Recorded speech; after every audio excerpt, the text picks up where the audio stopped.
মানুষ শত্রুতা করবে, চলতি পথে বহুত লোক আপনার শত্রুতা করবে, সবাই তো ফেরেশতা না।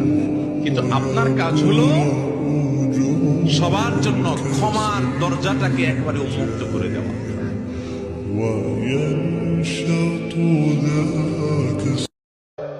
সবাই সবার স্বার্থে থাকে, সবাই সবার প্রয়োজনে থাকে। প্রয়োজন শেষ হলে আপনাকে চিনবেও না নাকি। আপনি আমি যখন ইন্তেকাল করব, এমন হবে 40 দিন পর কেউ আমাদের কবর জিয়ারত করবে কিনা সন্দেহ আছে। এগুলো বাস্তবতা।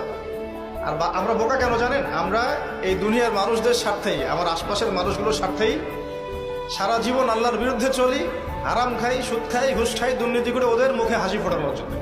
যে মানুষগুলো আমাকেই চিনবে না পরকালে, দুনিয়াতেই মৃত্যু আমার হবেই হবে, আমাকে একা চলে যেতেই হবে, সবাইকে রেখে আমাকে একাই ফিরতে হবে আমার আপন ঘরে, আমার কবরে, আমার হাসরে।